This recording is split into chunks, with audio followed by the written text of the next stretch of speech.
Give me just a moment. Hi, this is Courtney, and I can't come to the phone right now, so if you would please, that does not sound peppy enough. Courtney used to be a cheerleader. Tap into the peppiness, okay? Hey, this is Courtney. I can't come to the phone right now. That is way too much. That is over the top. Okay, you're an adult. Talk like an adult, professional. Okay. Hi, this is Courtney, and I can't. Now I sound like a man. Okay, you know what? Done with that. That's not working. So what was that? That was a hot mess is what that was, okay? That was me trying to record an away message on a voicemail. We have all done it. Now, my presentation might be a little bit more dramatic than most, but we have all done it like 1, 2, maybe 10 times, right? Because we care. What do we care about? We care about our words. We care about the way that we sound. Now, I probably care a little bit more than most, and part of that is because I have not always been the biggest fan of my voice. Now, struggling to record a voicemail message did not put me into therapy, let me clearly state that, but I struggled with my voice since I was a little girl, and struggled is probably too cute of a word. I hated, like really hated my voice. I would cringe when I heard it. And it's one thing for me to have those thoughts about myself, but when someone has the nerve to say out loud something that you have only thought silently to yourself, that is not okay. But that happened. This girl comes up to me one day and she's all, what's wrong with your voice? Why do you sound like that? I'm like, #rude. What kind of question is that? Who says that? I wanted to be like, what's wrong with your face? But again, I struggled using my voice, so those words did not come out of my mouth. Actually, nothing came out of my mouth.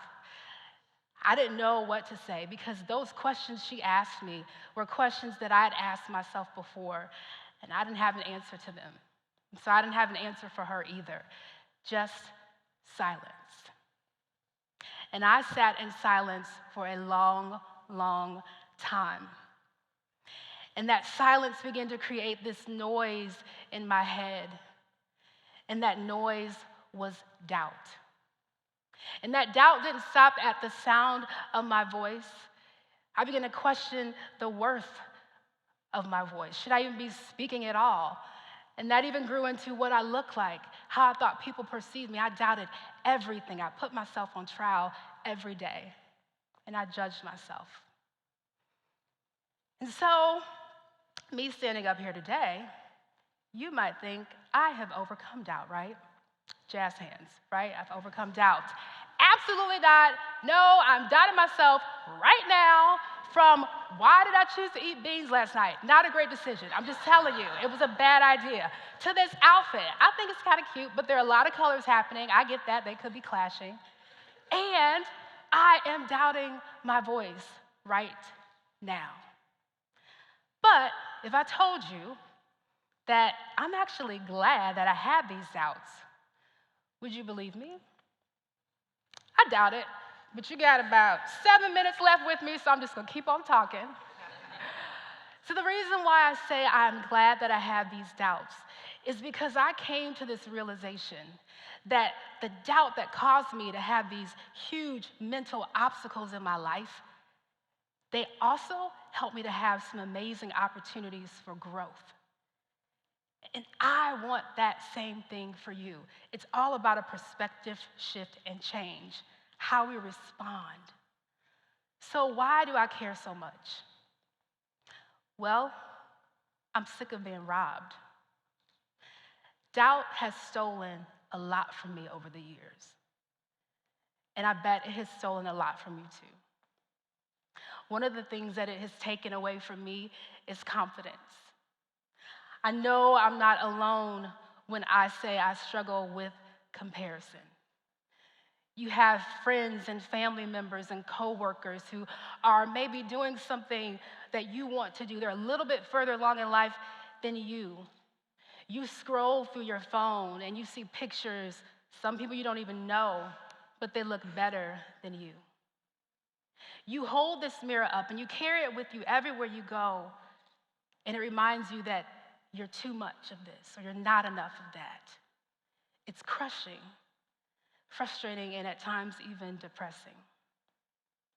Something else doubt has stolen from me is some of my hopes and my dreams.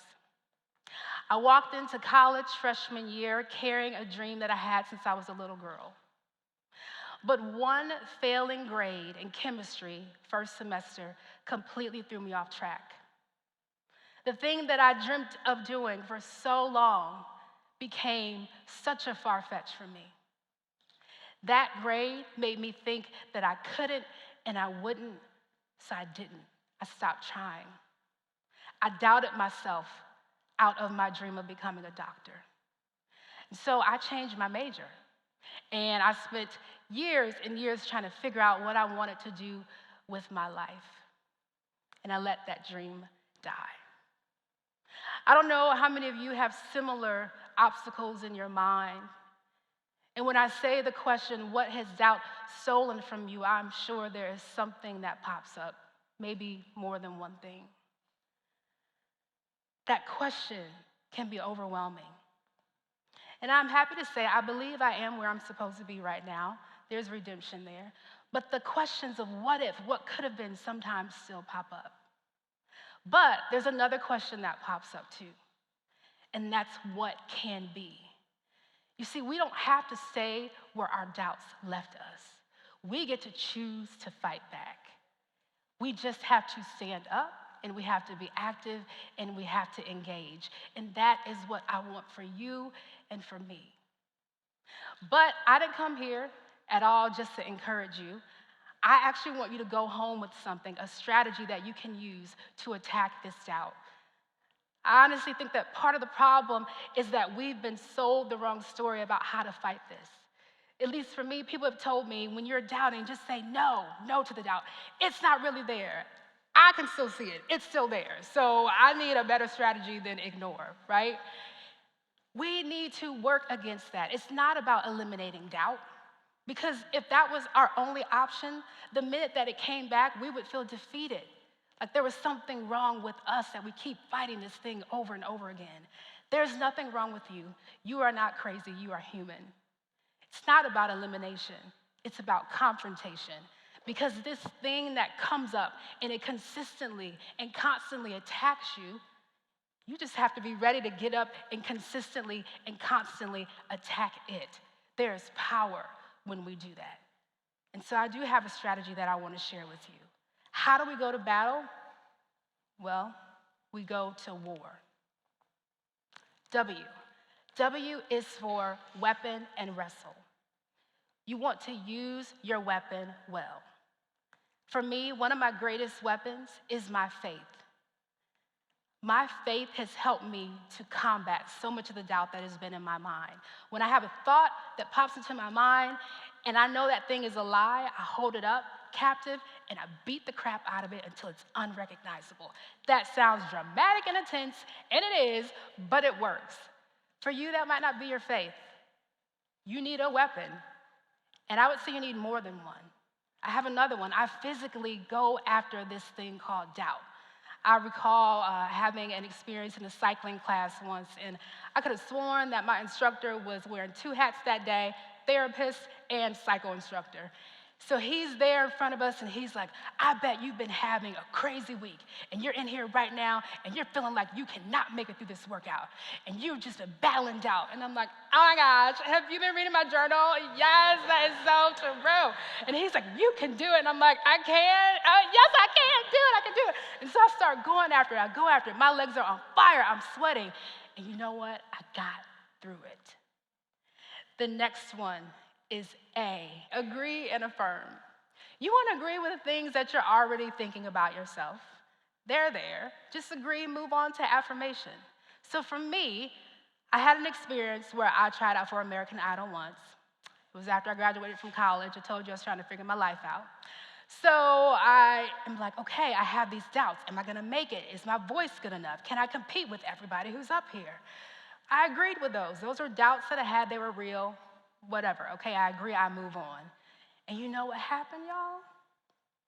Clearly nothing, because I'm standing right here. So it didn't work, okay? Newsflash. But I moved on to affirmation, and I was okay with that. It didn't kill me. It didn't break me. It only made me stronger. I know that I am not Beyonce, okay? My voice is in a different range. My curves are in a different place. That's okay. But I learned that I exist inside my own box of awesome, and so do you. Hashtag no comparison.